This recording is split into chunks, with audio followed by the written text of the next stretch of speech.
এই জোনাবালি একটা পায়খানার গর্ত, গ্রামের যে কাঁচা পায়খানাগুলো আছে সেই পায়খানার একটা গর্ত করছিল। এই গর্ত করা নিয়ে তার বড় ভাই শহীদুলের সঙ্গে, যেহেতু পাশাপাশি বাসা, এটা নিয়ে তাদের মধ্যে কথা কাটাকাটি হয়। তো কথা কাটাকাটিটা ছিল এরকম যে এখানে যদি গর্ত করে টয়লেট করে তাহলে তো দুর্গন্ধ বাইরের বাসায় যাবে, তো এটা অন্য জায়গায় করা যায় কিনা, এগুলো নিয়ে কথা কাটাকাটি হয়।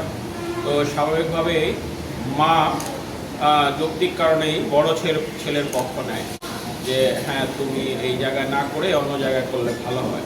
এটা এই তার সেজো ছেলে জোনাবালির ভালো লাগে, এই ক্ষোভটা তার ভিতরে ছিল।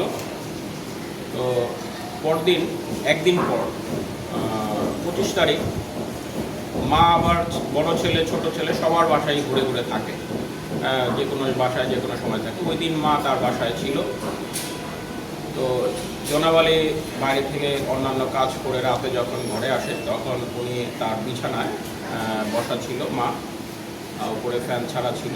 আমরা যে বক্তব্যগুলো পেয়েছি রাত 9টায় ওখানে গিয়ে কথা প্রসঙ্গে তাকে তার যে ভিতরে ক্ষোভ ছিল, এই ক্ষোভের কারণে এক পর্যায়ে উনি গলা টিপে ধরে এবং তার বৃদ্ধা মা, অনেক বয়স এবং দুর্বল ছিলেন উনি, স্বাভাবিকভাবে বিদ্যুৎজনিত কারণে বয়সজনিত, উনি ওখানে মারা যান।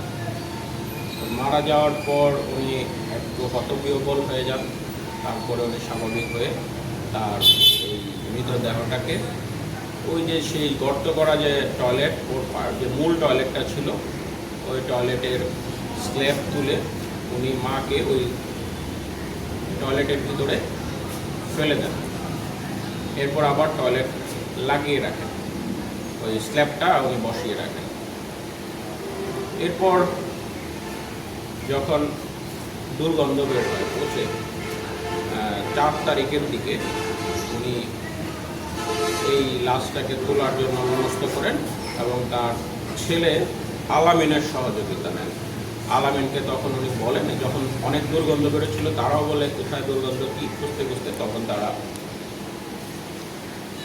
বাবা স্বীকার করে যে আমি এরকম এটা করেছি, তুই এটা কাউকে বলবি না, বাবাকে সেভ করার জন্য। তো এটা নিয়ে ছেলের সঙ্গে তার কথা কাটাকাটিও হয় যে এটা কেন করলাম কি। আমরা যেটা পেয়েছি আমি সব খোলাখুলিভাবে আপনাদেরকে বলছি। হ্যাঁ